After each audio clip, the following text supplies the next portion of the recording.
大家好，今天是10月10号。昨天比特币是走了一个冲高回落的走势，但是它的低点目前还是稳在我最近给大家一个买点，就这个2万啊，现在是还没破，而且这个区间它其实现在的区间是稳在这一波18000开始起涨的位置到这个21000回撤的这个区间，不排除这边是一个 A、B、C 的一个奔走型整理。那这一个 C 点的位置，其实目前的区间还是属于一个超强势的整理区间，因为它是在黄金比例 0.38 的位置，大约就是在2万啊。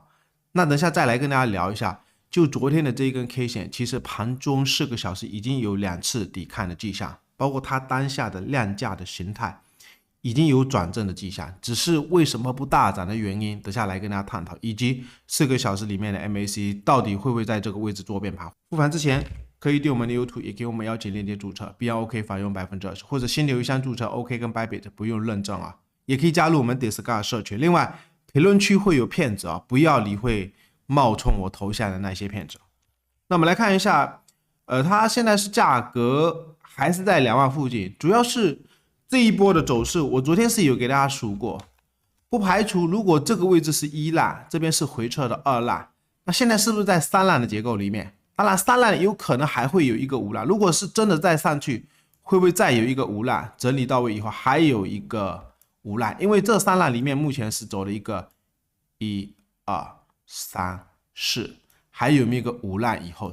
这整个大3浪结束，然后再整理一波，看还有没有5浪，是不是就是这样子？因为看到的一个迹象，我这几天一直在跟大家讲，不光是比特币前面的上涨以后，这边是单根回撤，然后现在是走了2根的奔走型整理，以太坊也是一样，这2根是奔走型整理，还有狗狗币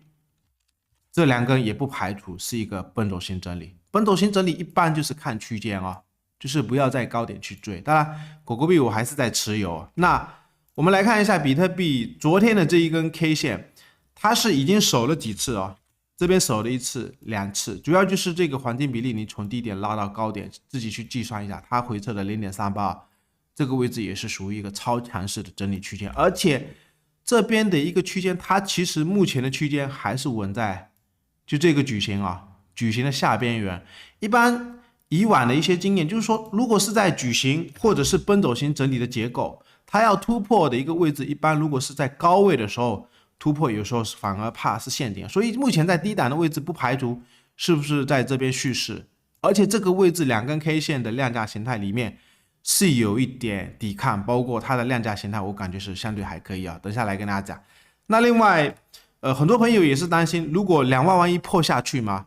其实不管是什么操作，你如果是在2万附近要搞的话，我的观点是下方是一个止损，因为包括前面的这个位置，很多人也是觉得会担心啊，这个19000要下去，但是我是讲了很长一段时间，它19000也不一定会破得下去啊，包括当时在这个区间19000，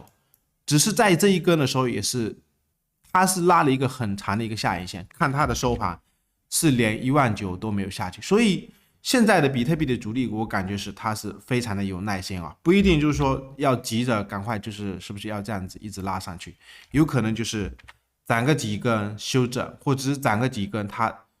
全部都给我洗到位，洗到这边再整理，包括前面也是一样，攒了几根又全部继续洗，或者是前面的6月份的时候，我们也可以观察一下，很明显啊，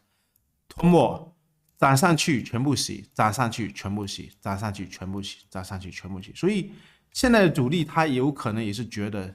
时间是没有到位。我之前的视频有跟大家讲过，有可能会不会等到明年的3月份才会有大涨的行情。那这2根 K 线，我们短期要怎么来观察？先看一下就这一个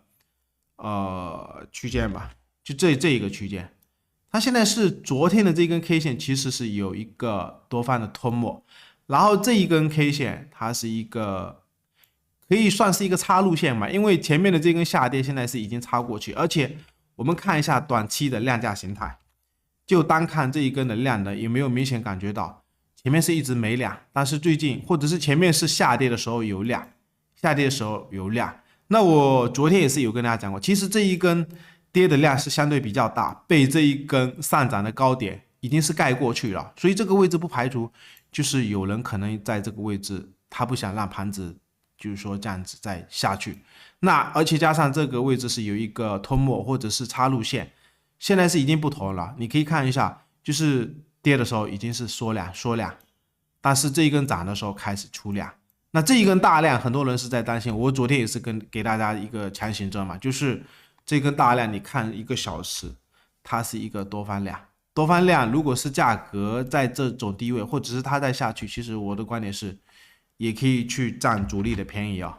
当然，你如果是超短线的朋友，我的观点是止损也是要设，因为这一根大量很难看到啊。就整个区间来看的话，有一段时间都没有见过这么大的一个多方的量的，不排除这个位置有可能现在4%的一个利率，美国那边下个月12月15号是不是美国要再加息75个基点？那离全球的投行的一个预期，有可能5%的一个利率，会不会是美联储的一个上限啊？后面会不会停一段时间？就是加息到5%以后，就有一段时间可能都不会有加息的动作。所以我的观点是不排除啊，这个位置是不是靴子落地，也是不排除有这么一个可能。那另外我们再来看一下4个小时的 MACD 啊，就这一个 MACD 红柱，它现在是已经放了30根，而且我们可以观察一下，就这一波其实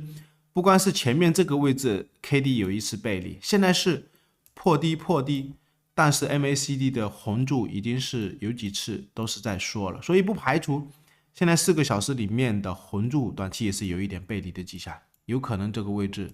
还是一样，我的观点就是2万，我们可以当做一个买点啊。你少量的设一点止损，有可能是不是折抵到位？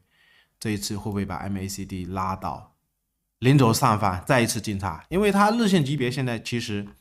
MACD 就是在零轴上方，而且这一次上涨的高点并没有很明显的背离，包括 KD 指标也是没有背离，现在是在死叉的结构。那为什么还是在跟大家唱多？主要就是我们要遵守趋势啊。中线的趋势20MA 跟60MA 它是价格在这一个趋势线的上方，它下方是会有成本保护的作用，不一定会跌得很深，反正调整的位置尽量找买点嘛，有可能是不是整理到位，方向也是要往上去看。那我前面也是有跟大家讲，这个位置不排除就类似去年的当时这一个8月初的这个位置上去以后，它压回这2条均线的位置，就是买点啊。当时在这个位置的时候，指标是在死叉，那现在指标也是在死叉，为什么？